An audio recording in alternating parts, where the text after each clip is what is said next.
Selamat siang dan salam sejahtera bagi kita semua.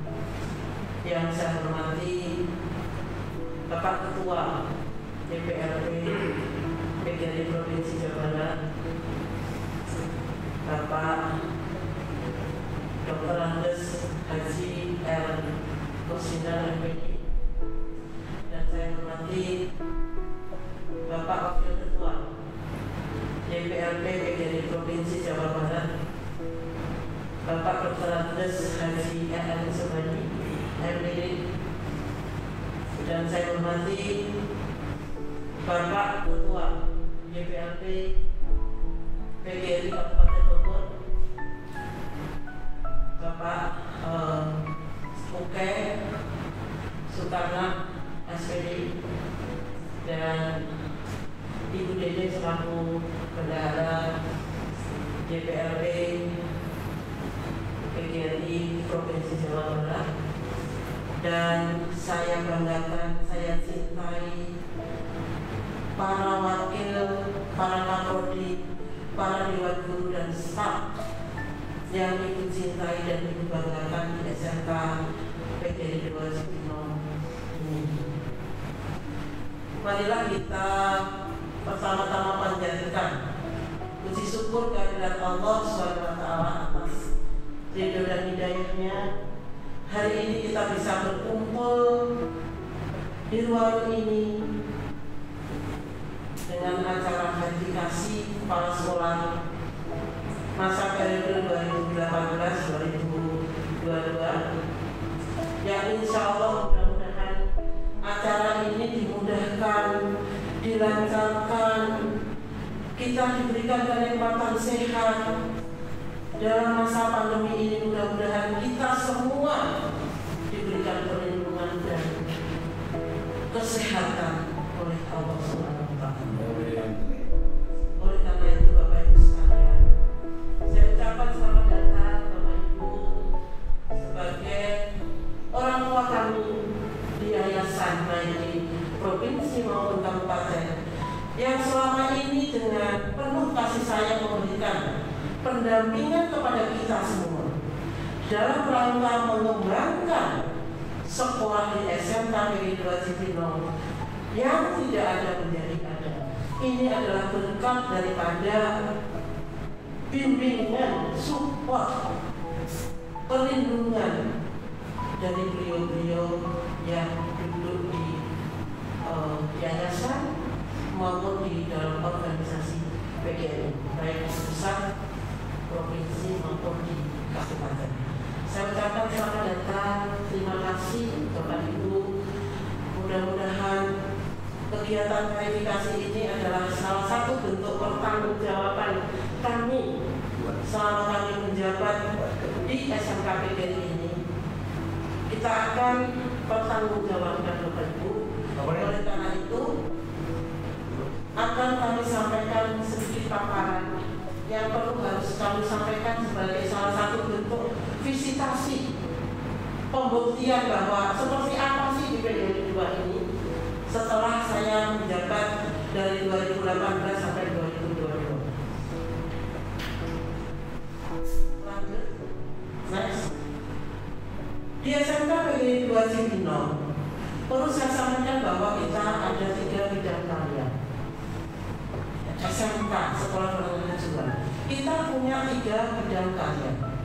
Yang pertama adalah bidang karya pariwisata, yang kedua bidang manajemen bisnis atau bisnis manajemen, yang ketiga adalah bidang karya TI, teknologi. Nah, masing-masing bidang itu, bidang karya pariwisata kita punya 3 program karya. Yang pertama adalah tata busana, yang kedua adalah kuliner, yang ketiga adalah akomodasi perhotelan. Kemudian yang bisnis manajemen, ini kita memiliki program karya akuntansi. Yang teknologi, bidang karya teknologi, kita punya 2 program kompetensi karya. Yang pertama adalah multimedia dan TKJ. Jadi kita punya di SMK PGRI 2 itu ada 6 program keahlian 6 program karya. Ini yang perlu saya sampaikan pada saat pelaksanaan verifikasi, sehingga kita di PGRI 2 ini jelas mana arah daripada sekolah kita. Kemudian Bapak Ibu sekalian, perlu saya sampaikan bahwa selama ini kami 6 program karya itu semua sudah diakreditasi dengan nilai A+ semuanya. Dan kita sudah punya ISO Bapak Ibu sekalian. Jadi kita punya standar SOP yang jelas.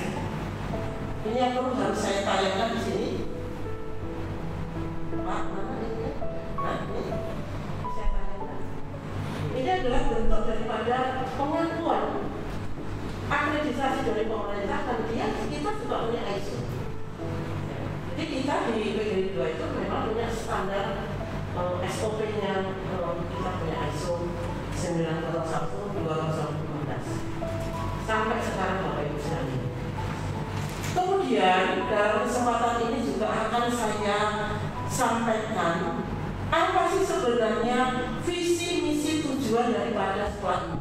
Ini perlu saya sampaikan pada kesempatan paparan ini biar kita tahu arah daripada sekolah ini kemana arahnya, mau dibawa kemana sekolah ini. Maka kita bayangkan visi sekolah di PGRI 2 itu seperti apa.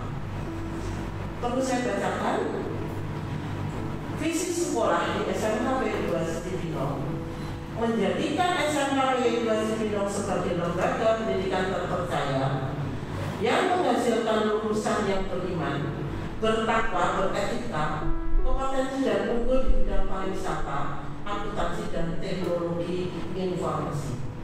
Ini adalah visi sekolah. Kemudian misinya yang pertama, menyelenggarakan pembelajaran yang berbasis iman dan takwa serta berakhlak mulia.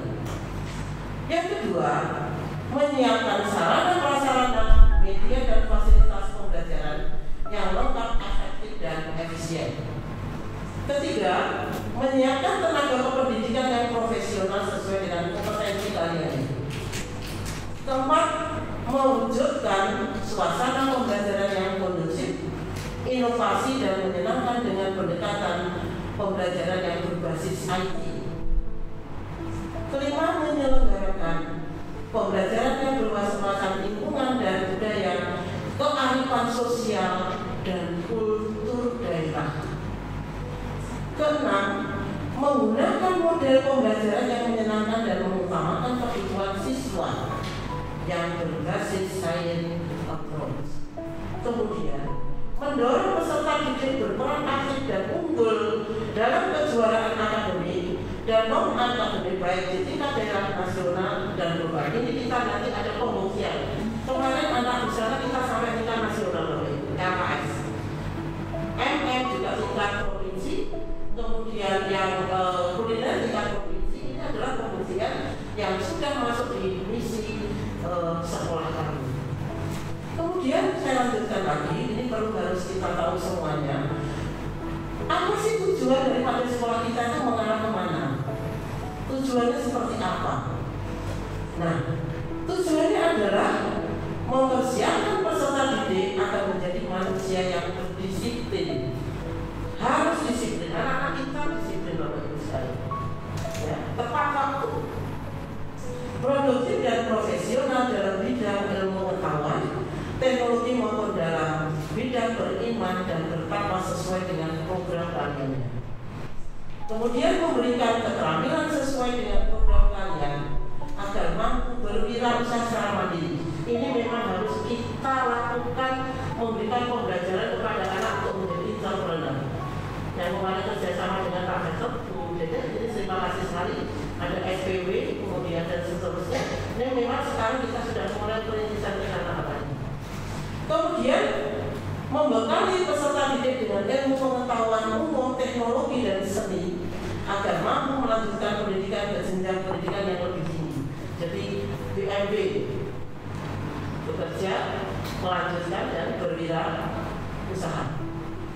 Membekali peserta didik berkemampuan bahasa asing ini kemarin Pak, agar mampu beradaptasi dalam kawasan global maupun bekerja dan mampu bekerja bersama-sama. Ini ini luar biasa ya Pak, program dari pusat Pak, YPLP pusat yang kerjasama dengan Jepang dan Jerman itu Pak, saya sama ini akan kita lintas juga Pak untuk mensosialisasi kepada orang tua dan siswa. Ini tujuan daripada sekolah kita. Jadi visi, misi, tujuannya kita harus jelas. Kemudian saya lanjutkan lagi. Baseline data yang di sekolah kita di SMK itu seperti apa sih? Acuan pokoknya seperti apa? Acuan dasar di sekolah kita seperti apa? Ini akan saya berikan suatu ilustrasi. Yang pertama adalah menggunakan diagram batang ini mengenai peserta didik, guru, tenaga kependidikan. Ini kita transfer dalam bentuk grafik diagram.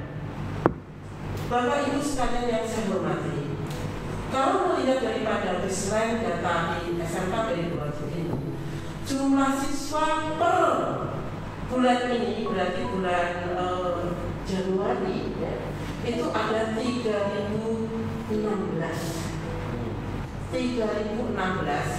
Itu dibagi ada 6 program keagamaan dengan kriterianya seperti ini Pak ya.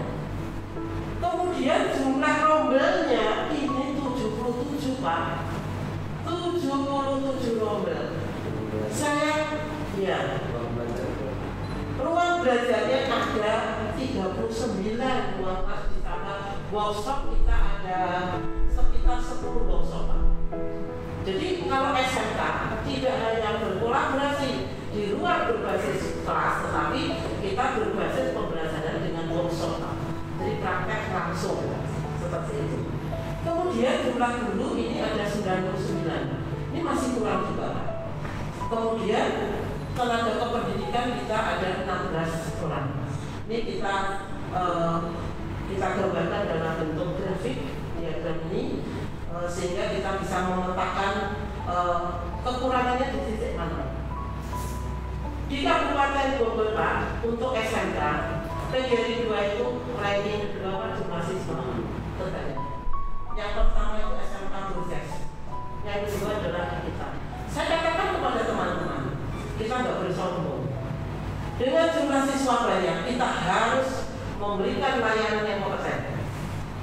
Maka di sini banyak pengembangan yang harus kita lakukan untuk memberikan layanan dan menjadi pilihan masyarakat. Apalagi PSB ini sekarang sudah berjalan hampir 400, mohon doanya Bapak Ibu. PSB sekarang kita sudah hampir 400 yang mendaftar Pak. Mohon doanya, insya Allah target kita 26 kelas. Mudah-mudahan targetnya sesuai 26 kelas Pak. Kemudian jumlah rombel ini sudah kita ilustrasikan Pak. Rombel peserta didik ini kita bisa gambarkan di paparan. Nggak usah saya sampaikan satu persatu gitu. Kemudian data peserta didik ini kita sudah rangkum dari 2018 sampai 2022. Grafiknya seperti itu. Nggak usah saya bacakan satu persatu nih Pak. Kemudian data pendidik dulu nih Bapak Ibu sekalian. Grafiknya dari mulai 2018 sampai 2012 seperti ini. Saat ini kita punya guru 99 Pak. Masih kurang kalau secara dapodik gitu ya. Jadi guru kita Bapak Ibu itu nggak ada yang mengajar di bawah 20 jam. Semua di atas 30 jam. Semua di atas 30 jam. Dan insya Allah Bapak Ibu sekalian, kami berusaha anak-anak yang masuk di PGRI 2 itu adalah banyak orang tua sosial ekonominya itu menengah ke bawah. Tetapi kami ingin berbuat untuk meningkatkan kesejahteraan Bapak Ibu. Kayaknya kalau di Cibinong itu Pak Uday, ini kayaknya honor teman-teman paling tinggi standarnya 85.000 per jam sesuai dengan pagu yang ada di gubernur di provinsi ya Bapak Ibu ya. Nah untuk teman-teman yang struktural, mohon maaf, boleh nanti menanyakan itu gajinya sudah kalau Pak, udah 4C Pak. Jadi nggak ada yang di bawah 5 juta. Ini yang unsur struktural. Nah ini adalah biar teman-teman ini fokus kinerjanya, loyalitasnya, dedikasinya untuk betul-betul memberikan layanan kepada anak-anak. Ini yang kita lakukan di dalam manajemen di sekolah, sehingga biar teman-teman sejahtera untuk keluarga seperti ini Bapak Ibu. Kemudian tadi sudah kita input semua data dari guru, siswa, kependidikannya. Kemudian semua kita akan melakukan suatu penyusunan rencana kerja. Rencana kerja harus kita buat. Maka di sini kita harus bikin suatu merencanakan untuk membuat rencana kerja dengan RAKS Pak, untuk menentukan seberapa jauh program kita, seberapa jauh anggaran yang harus kita lakukan. Maka kita lakukan suatu rapat diskusi, bimbingan dari yayasan, provinsi, kabupaten yang sangat memberikan support, masukan. Ini akan kita ulas semua di dalam perencanaan untuk membuatkan program di sekolah ini, yang akhirnya akan terbentuk RAKS, RKT, RKJM. Ini yang harus kita buat sebelum kita action tahun ajaran baru. Biasanya bulan Juni Pak Ibu, kami sudah sibuk merumuskan itu semua. Kemudian Bapak Ibu sekalian, dari semua yang sudah kita rencanakan, maka ada suatu validasi, ya. Ada verifikasi dokumen, ya. Ada validasi atau verifikasi dokumen yang ada bukti fisiknya sebagai visitasi ini. Ini semua sudah kita siapkan, gitu. Nah, oleh karena itu hasil akhir yang harus kita peroleh adalah kita harus punya dokumen RKT, dokumen RAKS, kemudian dokumen kita buat suatu roadmap, peta sekolah kita 5 tahun ke depan itu seperti apa yang kita raih. Kita harus kita buat, sudah kita buat semua. Kemudian selain daripada program perencanaan di dalam pengelolaan manajemen sekolah, maka kita susun di dalam standar isi proses SKL penilaian itu di dalam penyusunan kurikulum Pak.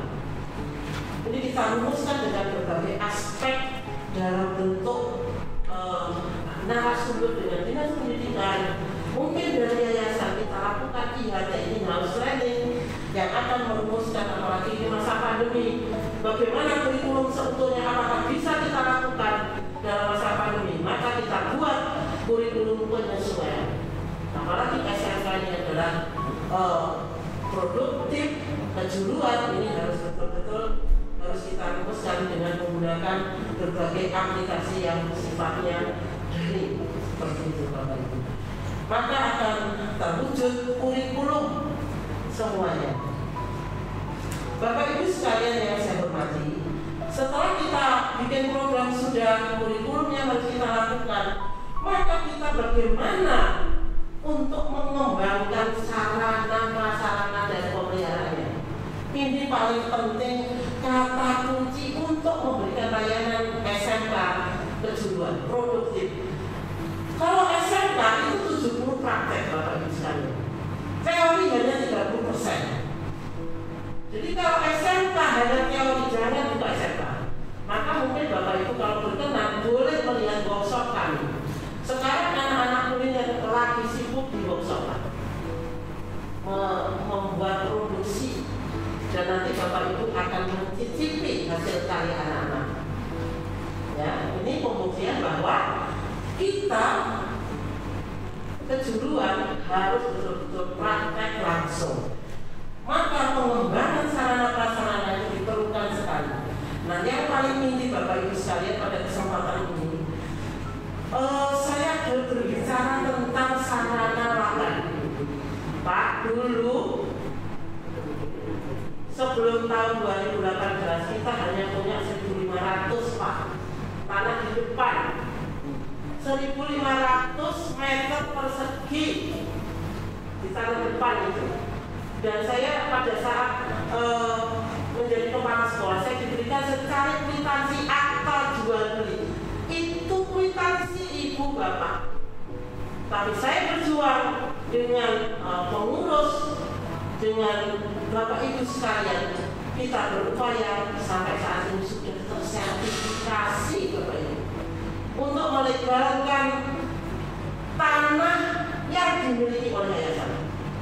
Kemudian 2018 sampai dengan sekarang 2018 tanah ini punya kita duduk di sini, ini adalah tanah tidak produktif, punya pemerintah yang tidak bertuan Bapak Ibu sekalian.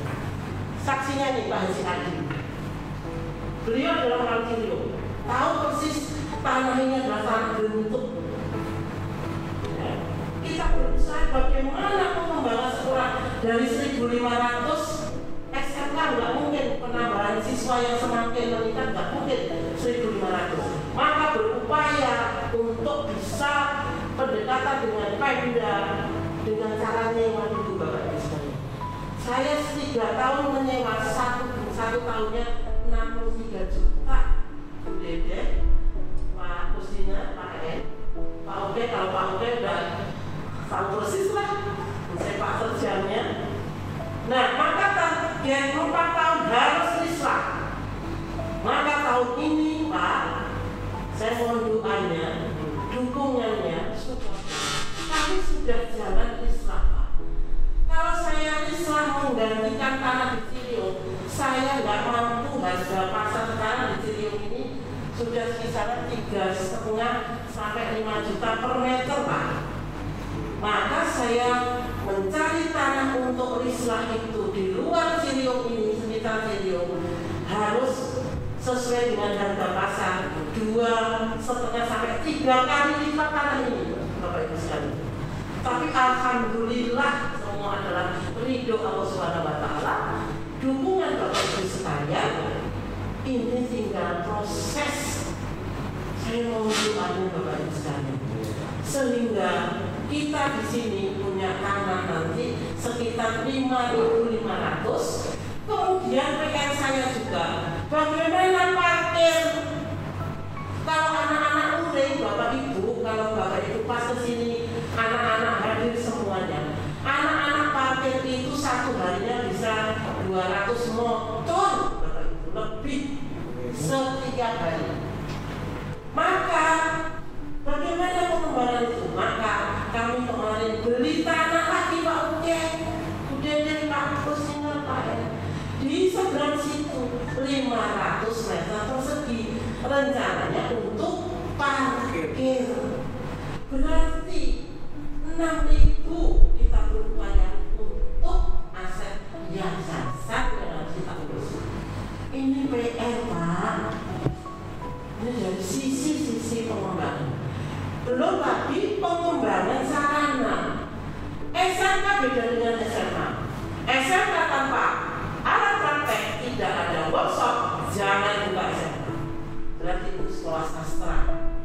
Maka SMK harus pembuktian adalah praktek langsung. Anak bisa punya proyek, anak bisa berwirausaha, diajari untuk dia nanti tamat harus bisa berwirausaha, bisa usaha sendiri dan sebagainya.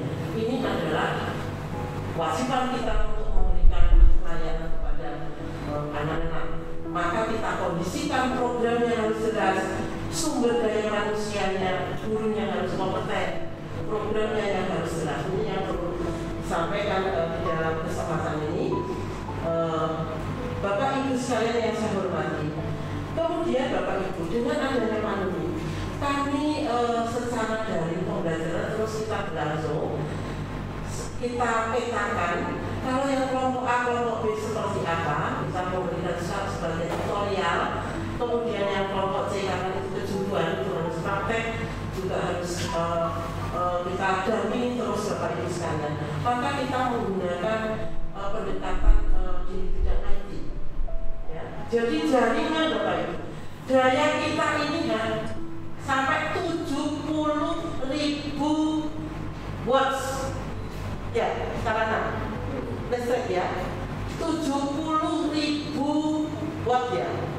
Kemudian jaringan internet kita itu dua sisi, bisa menggunakan tower, satu lagi menggunakan optik. Ini untuk memfasilitasi pada saat kita dengan cara online.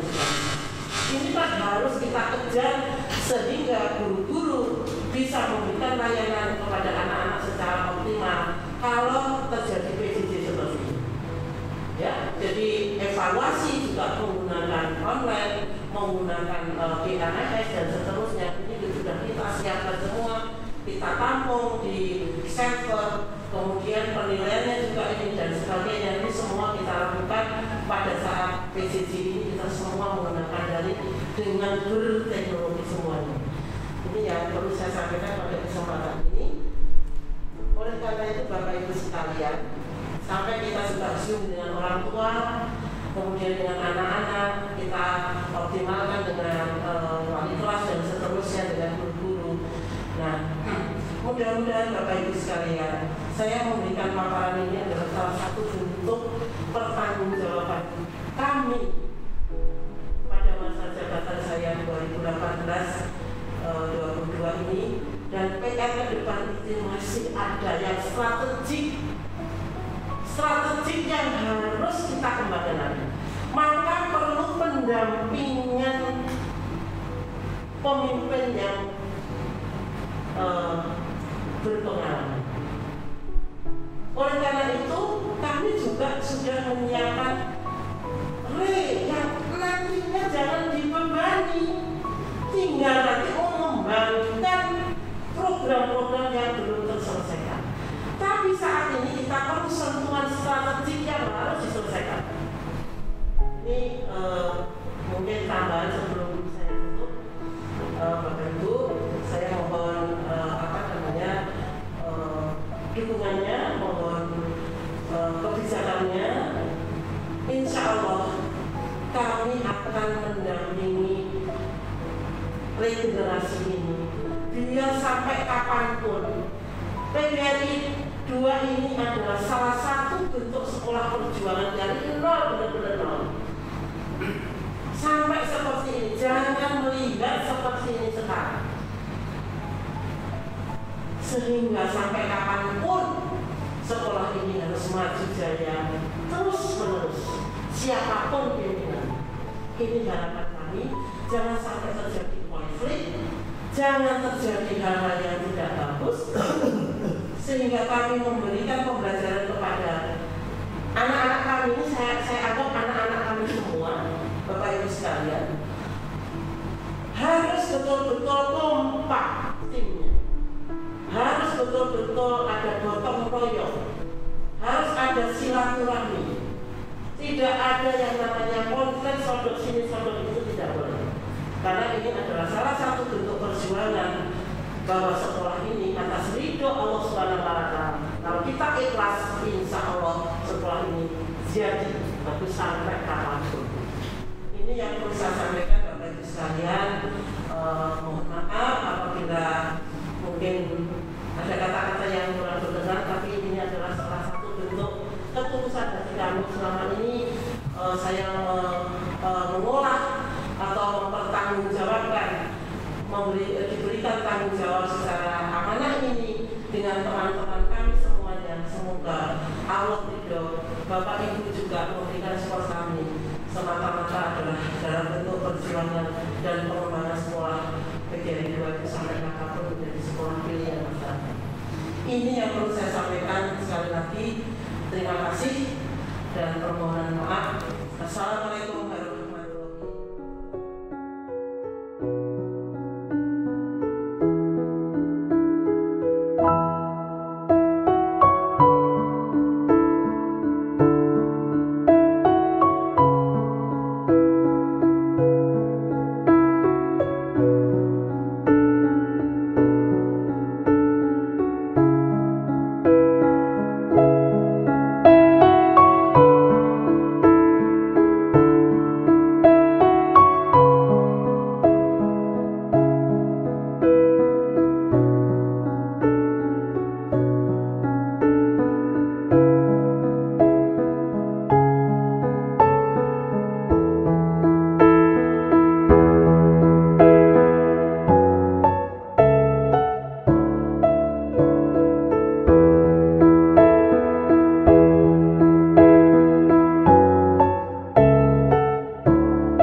Assalamualaikum warahmatullahi wabarakatuh.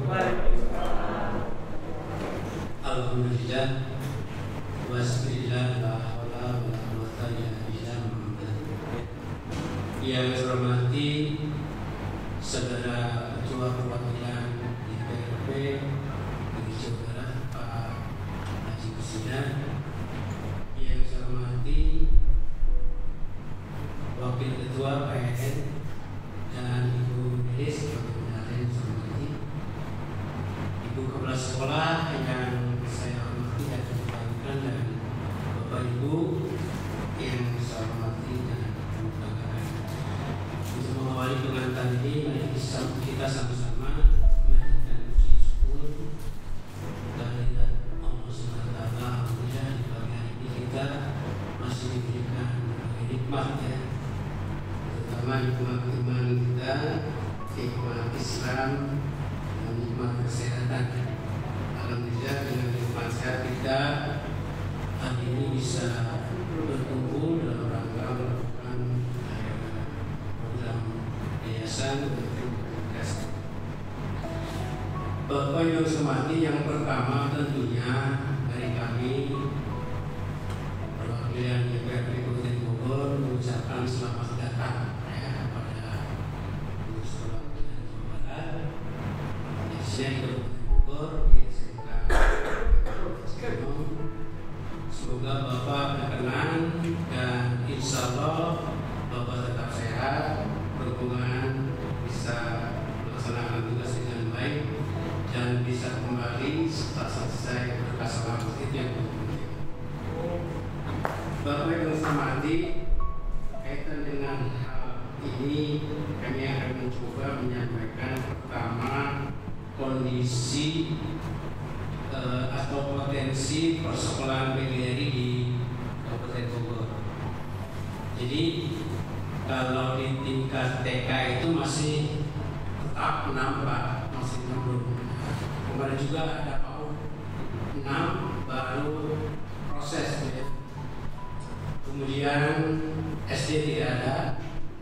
Nah, SMP itu 47, sekarang tinggal 44 ya paling ya. 43 ya, karena Tenjo sekarang juga masih tinggal apa ya? Tidak, pembelajaran tidak ada, tapi dia masih itu. Jadi yang itu 43. Kemudian untuk SMA masih 6 dan SMK juga masih 7. Banyak yang mau mendirikan, tapi luar biasa sekarang sulitnya, ya, dengan aturan sekarang dengan uji satu pintu itu ada prosesnya lumayan. Jadi banyak yang sudah siap, tapi prosesnya itu beberapa potensi. Ya, tentunya dari gambaran potensi tersebut, istilahnya kan kata Pak Ketua itu ada yang elit, ada yang alit, gitu ya. Pak elit juga ada, Pak. Jadi ternyata saya itu jadi pengurus sejak 2005 ya Pak ya. 2005 sebagai anggota, 2010 sebagai sekretaris, 2015 sebagai ketua, sampai sekarang artinya punya pengalaman mengurus sekolah itu di PGRI ada sekitar 17 tahun. Kemudian apa yang kami yang kami petik satu pembelajaran yang luar biasa, bahwa di sekolah PGRI itu adalah memang sekolah perjuangan, ya. Di sekolah perjuangan itu segala sesuatu itu dilakukan oleh kepala sekolah dulu. Jadi kalau kami di yayasan hanya memberikan grup dengan SK itu silakan kembangkan sendiri. Oleh karenanya maka dari pola seperti itu kami kembangkan komunikasi dengan sekolah itu. Pertama itu kami sering mendengar dari sekolah itu, ya, apapun kondisinya perlu mendengar. Kemudian setelah mendengar, mendapatkan beberapa data, beberapa informasi. Kemudian juga kami membaca ulang kondisi sekolah dari semua aspek. Baru dari situ kami melakukan apresiasi. Ada apresiasi, ada eksekusi juga. Jadi kalau apresiasi itu kepada sekolah-sekolah yang luar biasa ya, tingkat perjuangannya.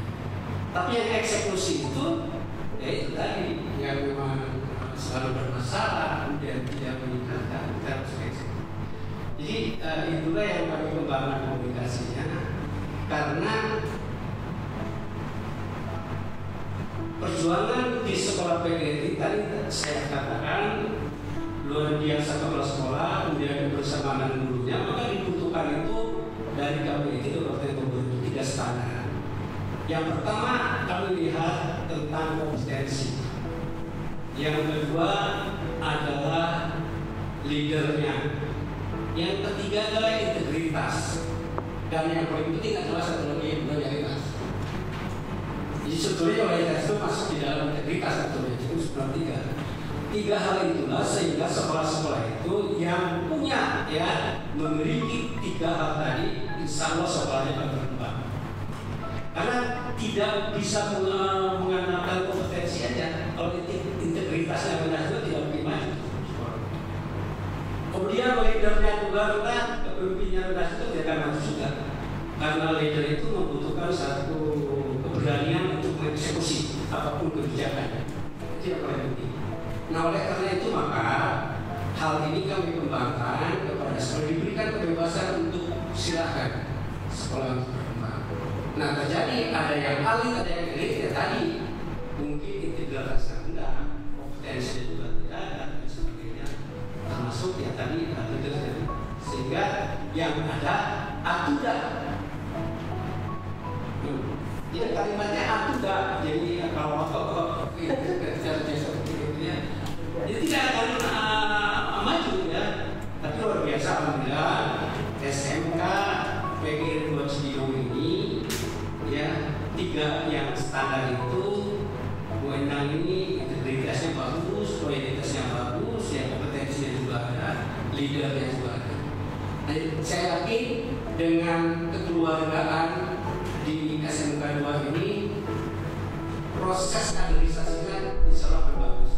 Ya, nah tadi paparan dari kepala sekolah dan wewenang ini itu menggambarkan satu proses selama 4 tahun itu yang dilakukan progresif seperti itu. Ya, jadi kalau saya di Kabupaten Bogor itu ya sudah sering lah. Jadi apa yang dipaparkan oleh wewenang itu memang benar adanya. Ya, benar adanya memang begitu progresnya sampai sekarang PR masih ada. Saya juga dengan Pak Dim ikut langsung proses yang terakhir ini kaitan dengan apa namanya rislah itu ya, yang memakan waktu, tenaga, biaya yang luar biasa yang dengan pemerintah itu. Nah ini bagian-bagian yang harus menjadi bahan pertimbangan. Nah itu yang kami inginkan itu estafet kepemimpinan itu adalah berjalannya bagus, artinya semuanya juga harus betul-betul dikaji ya, terkait dengan semuanya kondisi objektivitas di sekolah, regulasi. Nah itu nanti dijadikan satu bahan-bahan pertimbangan. Nah itu beberapa hal yang penting. Ya kami juga sudah memberikan secara formal ke pengurus kabupaten, ke pengurus perwakilan provinsi secara formal gambaran tentang SMK PGRI 2 termasuk kepemimpinannya dan kekeluargaannya di SMK 2 ini. Oleh karena itu bahan-bahan yang menjadi pertimbangan yang mudah-mudahan hal-hal lain yang menyangkut regulasi juga itu bisa masih lentur gitu ya. Itulah beberapa yang penting yang disampaikan. Intinya ini harus tetap berkembang, terus maju ya, karena walaupun bagaimana SMK 2, SMK plus, SMP 1 Cibinong, kemudian SMK 1 Cibinong, itulah memang apa ya, itu adalah andalan kami sebetulnya ya, andalan kami itu. Karena tadi ya, yang sekolah-sekolah yang lain itu ada di bawahnya itu yang memang bisa mengikuti dan ini penting walaupun bagaimana majunya sekolah itu ya berpengaruh terhadap perkembangan dan kemajuan yayasan. Sekali itu saja komentarnya. Silakan kepada pengurus CPP Jawa Barat untuk melakukan verifikasi seutuhnya, objektif. Silakan, mangga ya. Kami sudah memberikan, kepala sekolah sudah memberikan paparan, kami juga sudah menyampaikan gambaran dan sebagainya. Itulah SMK ini. Mohon maaf terakhir kalau ada kurang berkenan. Kemudian assalamualaikum warahmatullahi wabarakatuh. Terima kasih kepada Ketua Perwakilan yang telah memberikan. Selanjutnya dipersilakan waktu pengarahan dari Ketua Perwakilan DPP PDI Provinsi Jawa Barat oleh Bapak Haji Kusnan MPD dipersilakan.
Ini tentu bukan sesaat, tapi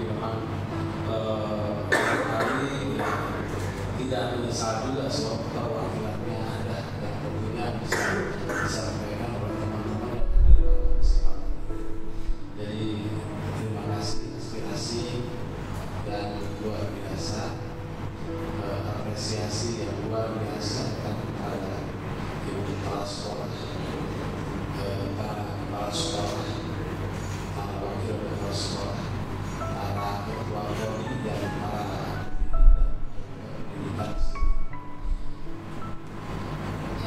Kita bersyukur kan pada hari ini sesuai rencana kita akan melaksanakan verifikasi dan mudah-mudahan Allah Subhanahu wa Ta'ala akan memberikan petunjuk dan terutama kita senantiasa bisa melaksanakan apa yang diperintahkan olehnya dan juga menjauhi apa yang dilarang oleh Allah Subhanahu wa Ta'ala. Salawat dan salam semoga tercurah limpahkan kepada baginda Rasulullah, Nabi para Nabi Muhammad sallallahu alaihi wasallam, para keluarga, sahabat, dan kita juga para umatnya. Mudah-mudahan termasuk kita yang hadir di forum yang berbahagia ini dijadikan oleh Allah untuk senantiasa melaksanakan sunnah-sunnahnya sehingga kita mendapatkan syafaatul uzma min Allah yang rekan-rekan semua.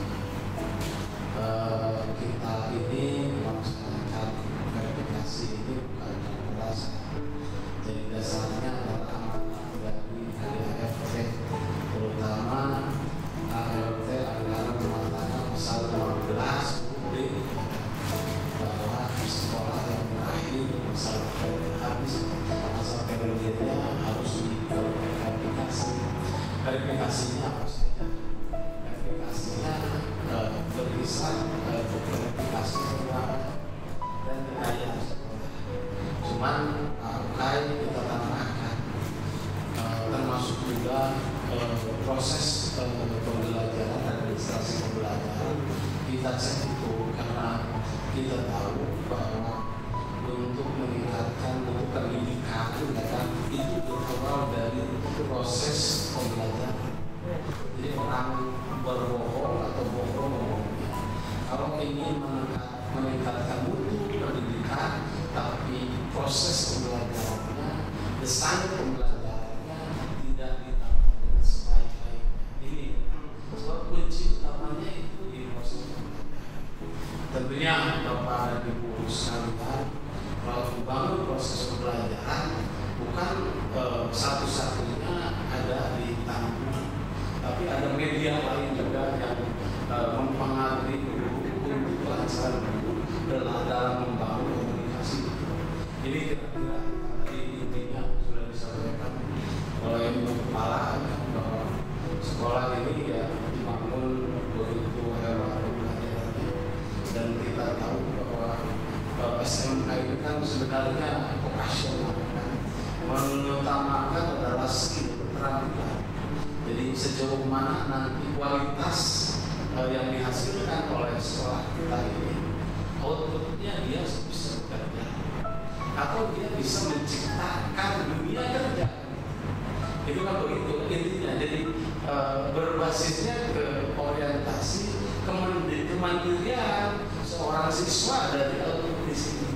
Kalau SMA tidak bisa, SMK tidak bisa menciptakan peluang-peluang itu, tujuan-tujuan itu namanya bukan SMA, kan? SMA bisa bukan SMK, tapi mungkin SMA atau SMK-nya SMK banci lah.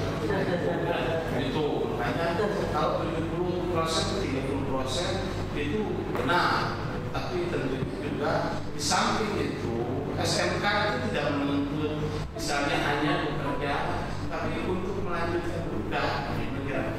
Ini yang harus, artinya bukan artinya kita berjalan di jalan yang ganda, bukan itu, tapi ada prioritas, kemudian ada yang juga di bawah prioritas yang harus juga dikejar oleh peserta didik kita. Itu kaitan dengan apa yang sudah disampaikan oleh Ibu tadi. Saya juga mendengar apa yang disampaikan oleh Pak Ibu Kepala tentang regenerasi. Benar, regenerasi itu sifatnya itu keniscayaan. Itu harus dilakukan, sebab keberhasilan seorang pemimpin bisa pemimpin berikutnya lebih baik dari yang dia ketika memimpin kan itu.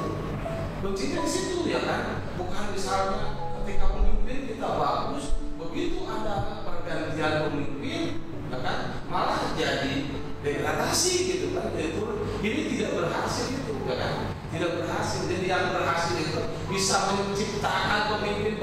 yang lebih baik lah kira-kira itu camkan rekan-rekan semua kan itu kan kita akan mengarah ke sana kan bukan semata-mata misalnya kita juga akan ada sistem yang mau dirubah sehingga ini Bu Endang juga tidak begitu kita ingin berjalan sebagaimana mestinya dan ini sekolah ini bisa eksis terus. Jadi misalnya Ibu Endang lepas jadi nanjak terus tetap bisa mempertahankan sekolah ini baik eksistensinya tetap ini eksis gitu kan sekolah ini sehingga orang masyarakat tidak meragukan keberadaan sekolah kita. Sebab kemarin kita juga menegaskan komitmen di dalam Raker Prop 2 itu bukan artinya itu misalnya tidak dilakukan sebelum-sebelumnya, tapi kita ingin menegaskan komitmen bahwa sekolah kita ini kan gitu ingin jadi pilihan masyarakat. Makanya tema yang kita ambil kemarin yang kita pilih itu kan melalui Raker Prop 2 perwakilan DPR PGRI Jawa Barat kita wujudkan Satuan Pendidikan PGRI menjadi sekolah pilihan masyarakat. Kan itu ya itu. Nah untuk menjadi pilihan masyarakat itu enggak bisa ya semudah membalikan telapak kanan. Harus banyak perjuangan dan sebagainya.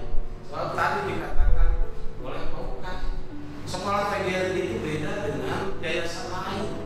Yayasan PGRI itu bukan beda dengan yayasan lain. Kalau yayasan lain misalnya mendirikan bangunan, mengangkat kepala sekolah, wakil kepala sekolah guru, oleh misalnya begitu jadi itu begitu langsung itu. Kalau PGRI itu besarnya itu bukan oleh misalnya karena yayasan secara materi punya modal, enggak seperti itu. Tadi kita hanya sifatnya seperti legalitasnya gitu kan. Tapi legalitas itu jangan disepelekan. Tanpa legalitas itu barangkali tidak akan maju lah. Kira-kira seperti itu ya kan. Tidak akan berdiri lah sekolah PGRI itu kan itu legalitas. Kan jadi prihatin dengan misalnya PGRI yayasan PGRI itu bisa membangun sekolah, jangan, tapi dengan motivasi juga itu sudah lebih bagus gitu. Tapi ilustrasi yang disampaikan Ibu Endang itu luar biasa bagus. Saat begini Bapak Ibu pada akhirnya ya kan di sekolah PGRI itu lebih beruntung di yayasan PGRI itu. Kenapa beruntung? Semuanya dikelola oleh sekolah loh. Ya, oleh kepala sekolah, oleh bendahara gitu kan, oleh semua. Nggak ada misalnya yayasan sekolah semua coba dengerin ya di yayasan lain semua ditarik Pak. Saya pernah menjadi guru di STKIP Subah, punya Profesor Bahtiar, dosen IPA. Saya kan di situ jadi kaprodi di situ ya. Apa melihat duit yang disetor ke perguruan tinggi? Enggak, semuanya masuk rekening yayasan Pak. Termasuk bimbingan mahasiswa mau misalnya nyusun skripsi, enggak perguruan tinggi langsung ke yayasan Pak. Di alas ya dekan waktu itu ngedui untuk honor dan lain sebagainya. Komuta honor misalnya bimbingan bu mahasiswa lulus akan dibayar itu yang terjadi hampir sama di yayasan lain itu seperti itu. PGRI itu makanya saya sering melontarkan jangan setengah-setengah berjuang di yayasan PGRI. Kepala sekolah wakase para guru sebab pada akhirnya apabila sekolah ini besar insya Allah akan dinikmati oleh semuanya kan gitu. Jadi yayasan ya kontribusi saja seperti kemarin ya kan untuk misalnya SLA, untuk misalnya SMK, SMA, SLB untuk provinsi 3%, ya untuk kabupaten kota 2%, gitu kan? Kecuali untuk SMP ke bawah berbalik itu kan banyak hasil keputusan kemarin. 3% untuk provinsi juga, ada untuk PGRI provinsi, ada untuk BPLP PGRI, ada untuk PP, ya kan? Ada untuk NPLP PGRI pusat, dibagi-bagi 20% deh ke provinsi kayak gitu, Pak. Ya kan? Jadi silakan 95% dikelola sepenuhnya oleh sekolah. Bahkan kita berhitung, misalnya bos BPNU tidak berhitung itu, ya kan? Misalnya dari bos 1.600.000, ya kan, per siswa. Kemudian misalnya BPNU-nya katakan 700, 2.300.000, dari 5% dari itu, tidak itu dihitungnya enggak. Dari apa? Yaitu dari SPP dan IPP. Jadi tidak mengganggu bos. Coba kamu yayasan lain, bos BPNU tarik semua, Pak. Tarik semua itu, Pak. Gitu ya, gitu ya. Jadi pantas kalau misalnya dari yayasan apa yang disampaikan oleh Pak Ukat bimbingan, gitu kan, saran, petunjuk, legalitas, kira-kira itu. Karena memang kemarin saya disarankan oleh pengurus juga, pengurus PGRI Jawa Barat, Pak Agus Muharram, coba di PGRI itu yayasan itu kan bikin sekolah SDT katanya. So itu menguntungkan. Ya iya menguntungkan bagi yayasan sampai dapat 600 siswanya. Per tahun itu 3 miliar bilang ke saya, Pak. Dia dapat yayasannya 3 miliar. PGRI mau bisa yayasan. Cukup kan orang SDT hanya berapa? 5.000, 10.000, 10.000 per siswa kan gitu. Jadi nggak bisa begitu kan. Jangan samakan yayasan PGRI dengan yayasan-yayasan lain. Itu Pak. Ini agar maklum aja supaya apa? Bapak berjuangnya makin kuat, itu kan sebab ini akan dirasakan. Itu kan gitu. Akuntabilitas misalnya, keuangan yang lebih bagus, keterbukaan misalnya di dalam manajemen pengelolaan uang misalnya yang dari pemerintah atau non pemerintah juga lebih bagus, insya Allah akan dirasakan. 85.000 per jam ini sudah sesuai dengan anjuran pemerintah Provinsi Jawa Barat. Di sini juga sudah begitu, ada juga di Subang. Muridnya tidak sebanyak ini, hanya sekitar 1.850-an, sudah 85.000 per jam juga, kan? Dan kesejahteraan lainnya. Ya alhamdulillah gitu kan, dengan itu ini dia yang lulus P3 kan. Ada berapa? Ada 4 orang. Jadi itu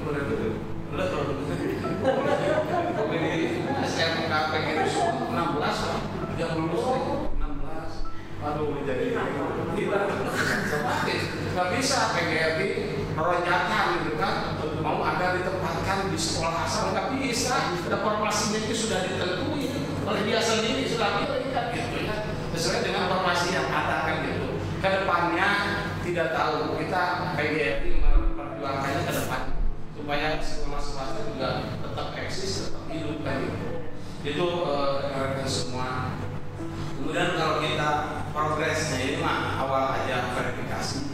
Kalau kita lihat progres dari tahun pelajaran 2018-2019 ini sangat signifikan, 2.422, walaupun memang mungkin tadinya kecil, bertambah terus bertambah sampai 2020 ini muridnya 3.060. Kemudian 2002 ini 2022 masih di kepala 3 kan 3.016. Ini kan upaya yang maksimal dilakukan oleh kepala sekolah dan para lokasi dan para guru.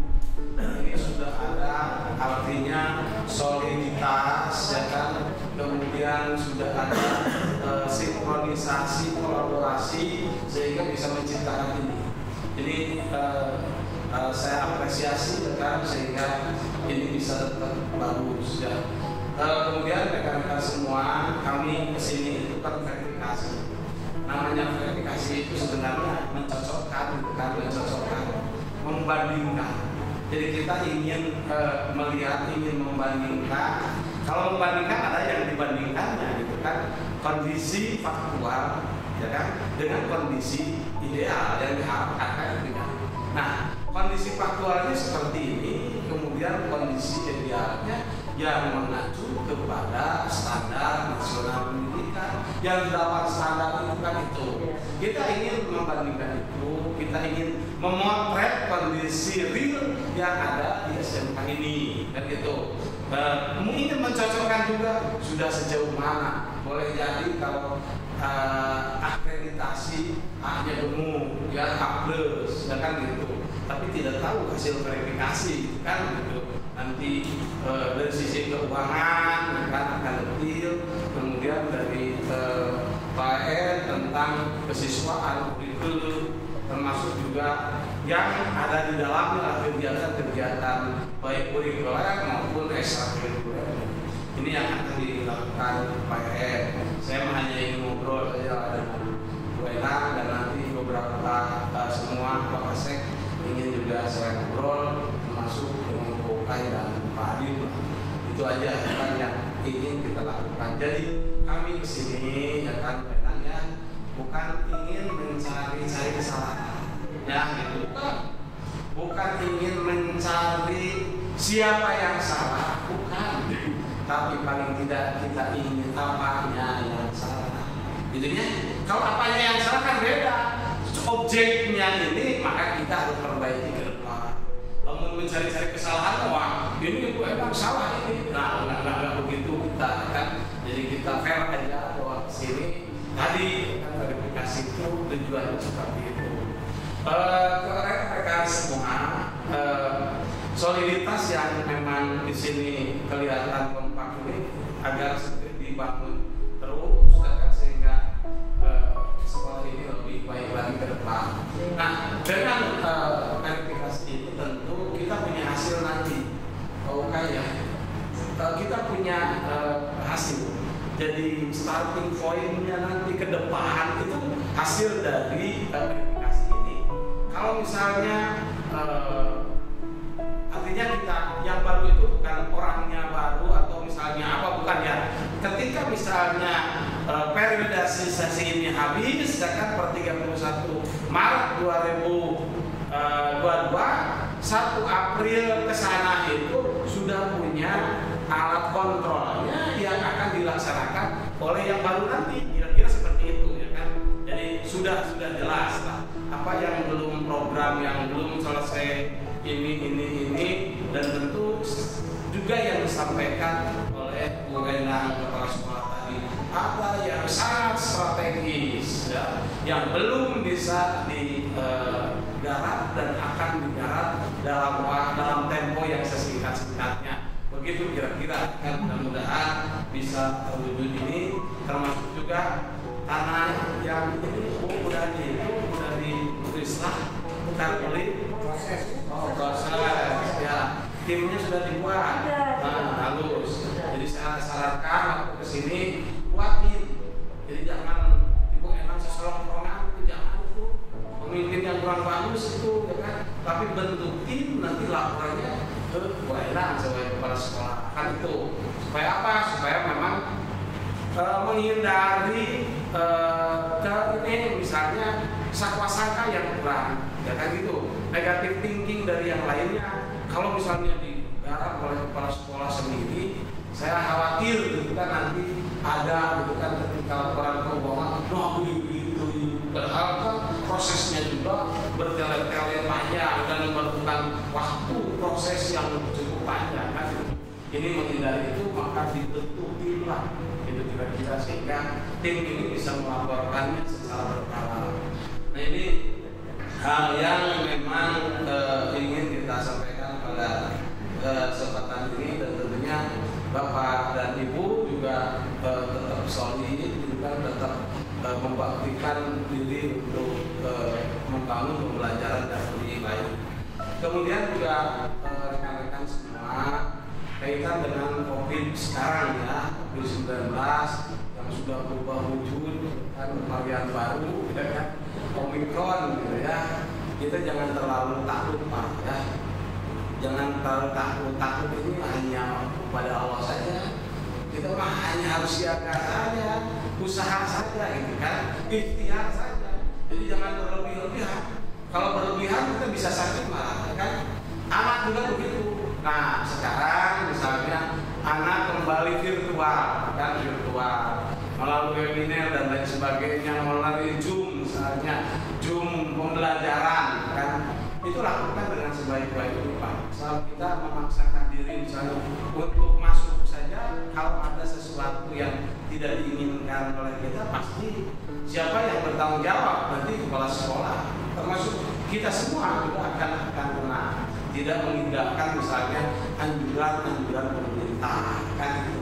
Tapi nanti kalau sudah mulai beredar, segera lagi lah. Sebab pembelajaran tatap muka itu tidak akan sebaik, misalnya tidak akan dibandingkan dengan virtual itu. Wah, itu jauh. Tatap muka itu lebih baik. Sebab di dalam mengajar mendidik ayat istilah namun ijazah, kan kalau bahasa pesantren ada ijazah. Nah, ijazah itu yang harus memang langsung dengan guru berhadapan. Ijazah itu bisa melalui WA, bisa ijazah mah guru langsung, kan dibutuhkan gitu. Namun istilahnya ada amalan-amalan itu kan harus ini.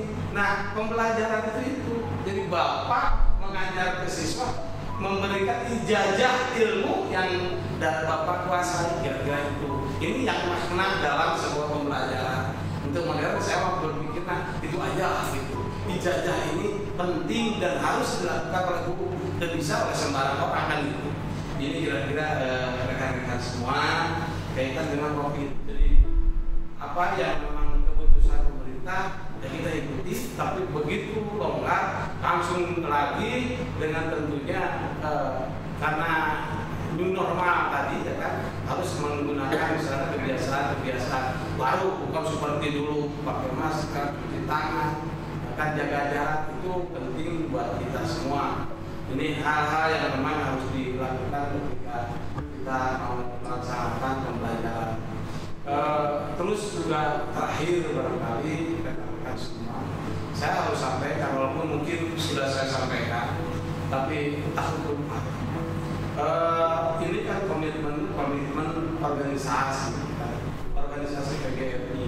Karena apa? Karena PGRI melihat bahwa ternyata pengalaman kemarin saja, kan pengalaman kemarin ketika misalnya PGRI memperjuangkan P3K, kita misalnya ke Komisi 10, kemudian di DPR, kemudian di DPRD provinsi ke Komisi 5, kan beberapa kaitan dengan lakukan ini dengan pemerintah A, B, C, D, kaitan dengan P3K, termasuk tadi memohon gitu kan ke depan kalau tidak bisa sekarang formasi untuk swasta lagi dikasih lah kira-kira itu, sehingga orang swasta udah di swasta aja kan kira-kira kalau bisa gitu, kalau memungkinkan dari pemerintah senang kalau program gaji swasta adalah guru swasta menegui masih kurang kira tidak ada perjuangan kan. Nah, melihat kondisi seperti itu, alangkah baiknya gitu kalau misalnya ada orang PGRI gitu kan yang punya jiwa PGRI duduk di sana gitu kan, baik itu di DPR gitu kan atau di DPRD, termasuk di DPRD Kabupaten Bogor ini. Tahukah siapa nyalon dengannya gitu kan, anggota dewan Pak Adin juga tidak salah, saya pikir tentu nanti juga akan berbicara tentang pendidikan. Nah, Jawa Barat melaksanakan rapat pleno pengurus 2020 dan melihat kondisi seperti itu kan, karena kita tadi organisasi sifatnya ya kan, organisasi perjuangan ya kan, organisasi profesi dan ketenaga kerjaan ya kan? Makanya ini harus benar-benar kita juga mengusung gitu kan orang PGRI. Nah, pada saat itu diputuskan Dede Amar ya kan, ketua PGRI Jawa Barat, diusung oleh PGRI untuk dicalonkan di DPD RI. Bukan di partai politik mah harus keluar dari PGRI-nya, karena PGRI kan independen gitu kan, jadi tidak bisa itu, makanya di DPD itu bukan partai politik, putusan daerah itu kira kan gitu ya. Jadi itu Bapak Ibu, nanti 14 Februari 2024 harus ingat Pak Dr. Andes, Haji, DP Amar, MPFD, gitu Pak. Siap Bapak Ibu? Siap. Saya kurang kan bangun tangan gampang. Namun Pak Dede kayak jadi tekla ongkang-ongkangan, iya Dewan ditunjukkan saya. Pak Dede mah ingatkan aja ini, kami mengusung itu dulu rapat pleno karena ingin ini. Tapi insya Allah sifat Pak Dede biasanya tarang, insya Allah biasanya solusi makan gitu ya. Itu kira-kira kita tahu dari sejak punya jabatan di kedinasan dan seperti itu. Barangkali itu rekan semua. Oh iya, saya ngomong di sini itu bukan hanya untuk Bapak. Bapak punya suami, bawa istri, bawa istrinya. Ibu punya suami, bawa dengan mertua, dengan ayah ibu kita kan gitu. Termasuk menantu, anak dan lain sebagainya. Maksud saya kan begitu, ya gitu. Oke, siapa ya? Mudah-mudahan Allah Subhanahu wa taala mengabulkan cita-cita dan keinginan kita semua. Barangkali itu, terima kasih. Assalamualaikum warahmatullahi wabarakatuh. Waalaikumsalam.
misalnya setelah masuk rapor kadang-kadang lupa, atau misalnya karena mungkin ada kurang semangat ya, memasukkan ke buku induk ya kan, cover ya, ini berapa kita penting kan. Nah kadang-kadang itu lupa ternyata diingatkan oleh sekian puluh tahun yang akan datang. Ada yang mau jadi dewan, ada yang mau jadi bupati, wali kota gitu kan, hilang ijazahnya karena otomatis kembali ke sekolah minta keterangan pernah misalnya sekolah dan mendapat ijazah, karena hilang ijazahnya pas buka buku induk kosong, tidak ada nilainya. Nah ini yang harus kita ya kan cermati, yang harus kita waspadai lah gitu ya. Ini dalam pengisian buku induk dan lapor gitu kan. Ini yang perlu saya sampaikan, karena memang gitu kan, karena memang ini biasanya agak kita anggap sepele, tapi padahal ini sangat-sangat penting sekali ketika itu terjadi. Jadi banyak masalah seperti itu. Pas mau membuat keterangan, dinyatakan misalnya lulus tahun sekian, nomor ijazahnya biasanya kan di buku induk itu terakhir kan dengan mendapatkan STTB nomor sekian, saya kan ditulis kan gitu ya. Ini tidak ada akhir kan bingung akhirnya. Ini contoh saja kan, mudah-mudahan kita tidak lalai gitu kan untuk melaksanakan itu. Nah inilah yang lain. Kemudian kalau yang lain-lainnya tentunya kita akan menyesuaikan dengan aturan-aturan pemerintah dan kondisi yang ada gitu ya. Ketika misalnya kondisi disandingkan misalnya dengan regulasi misalnya tidak nyambung, ya kita akan kembali ke aturan regulasi Pak, ke regulasi kan. Sebab nanti ada kendala-kendala di kemudian hari gitu kan, sehingga akan menghambat misalnya proses untuk sekolah SMK yang kita cintai ini. Jadi itu ya, kita kaitan dengan hasil verifikasi yang dilakukan oleh Pak JN. Kemudian ini yang benar makanan keuangan kan, ada yang ditemukan ya, itu mah kalau diselesaikan oleh Bu Enang ya, ada ini kan kurang sinkronan saja ya, kurang sinkronan ya, tapi kade ulah buka anggapan ai tempo misalnya dengan bantuan siswa di loba kan ya, tapi akhirnya misalnya naik kudu nyumbang akhirnya siswa teh kadang-kadang gede mengkerut jadi kan panik gitu. Bisa sampai itu saya guna jadi dia dengan bantuan mah semuanya, tapi kalau misalnya diminta iuran biasanya kita itu masuk di PGRI kita akibat asik-asiknya yang punya kartu PGRI itu misalnya Kabupaten Bogor tercatat di PB itu ada 10.000, padahal kenyataan bayar iuran mah baru 4.000 terjadi sekarang, terjadi itu sebab pemerintah ada kartu kan biru honor misalnya dot itu bayar iuran gitu kan, kadang-kadang tidak ada daftar pencapaian terjadi di PGRI sekarang kan itu. Dan memang akibat itu ada akibat online di ketekan itu ya, jadi ada sedikit aja Bu ya. Dan perlu saya ingatkan ini dalam rangka transparansi, dalam rangka akuntabilitas keuangan. Ada sebuah proses yang harus dilakukan selalu oleh kita. Pertama, kita ini kan sesuatunya berbasis program. Jadi kita membuat rencana kerja 4 tahunan, gitu kan, bikin itu program kerja kan, ABCD program kerja itu ya kan, hanya narasi-narasi aja, belum berbicara uang kan itu ya di program. Tapi begitu program kerja 4 tahunan ini harus dijabarkan ke program kerja tahunan, ya kan? RKT, rencana kerja tahunan. Nah, di dalam ini dipilah-pilah gitu kan di program ini. Nah, kemudian setelah ini dibuat RKT itu lari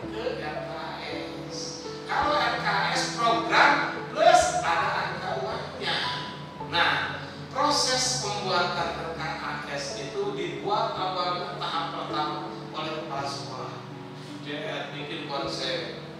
Tapi kan kepala sekolah juga tentunya pertama bukan hanya karena ketidakmampuan kepala sekolah, tapi mungkin saja kelemahan kita itu kan suka ada lupa, gitu kan, program-program yang memang ini sangat krusial harus dilakukan oleh kita, lupa. Maka kepala sekolah sudah membuat konsep draft RKAS, ya bentuk tim, ya kan, teamwork, ya tim kerja, Pokja lah gitu ya. Mau siapa wakil kepala sekolah atau utusan guru, nanti RKAS yang dibuat oleh kepala sekolah itu dirembukan lagi di tim kerja itu, di Pokja itu kan, baru itu dua tahap kedua untuk penyusunan RKAS.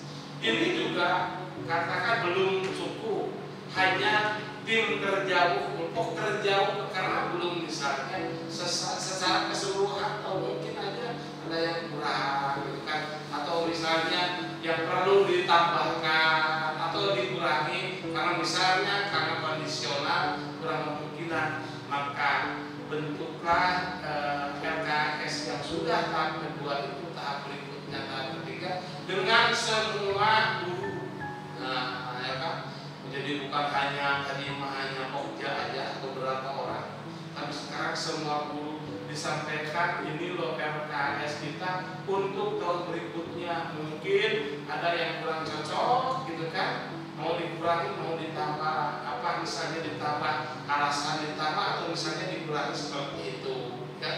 Ini tentunya rasa memiliki ya kan, untuk programnya itu bu semuanya bisa apa tumbuh gitu kan, sebab diajak diskusi itu. Dan akhirnya setelah ini digodok selesai dengan para guru, undang juga komite sekolah terakhir Pak ya. Selesailah, kalau sudah disetujui oleh komite sekolah, ditandatangani oleh komite sekolah, oleh kepala sekolah, disahkannya kalau SMA, SMK, SLW oleh ketua perwakilan DPRD PGRI Provinsi Jawa Barat. Jadi wajib disahkan. Kalau mau misalnya oleh cabang dinas, bolehlah misalnya ikut mengetahui, tapi pengesahannya ada di kita. Alhamdulillah tahun kemarin ya kan, yang sudah menyerahkan RKAS sudah ditandatangani oleh ketua perwakilan PGRI Jawa Barat hanya satu Pak. Ini tetangga kita Pak Haji Basarudin, Pak Dr. Basarudin, dia sudah ditandatangani oleh kita, gitu kan. Nah, untuk SMP, SD, TK, PAUD, ya pemerintah kabupaten kota yang mengesahkannya itu, ya kan. Maksudnya ini bertera-tera karena kan yayasan, kan itu namanya yayasan tidak tahu, gitu kan. Hanya sekolah aja, dan kepala sekolahnya melaksanakan kewajiban kepala sekolah atas perintah yayasan kan, betul ya, atas perintah. Jadi tantangan kaitan dengan itu juga harus disahkan program itu oleh yayasan. Logikanya seperti itu. Nah, itu saja ya. Terima kasih. Jadi ternyata ini sudah baik ya kan. Dan nanti kalau misalnya ada regenerasi dan lain sebagainya, dan saya al-mukaromahnya adalah Ibu N.A. kan gitu ya Pak ya, gitu ya. Jadi itu aja dari saya, mudah-mudahan lebih baik lagi ke depannya. Dan minta memohon dan menajat kepada Allah Subhanahu wa Ta'ala agar kita diberikan pertolongan, kekuatan, kemampuan dan utamanya sehat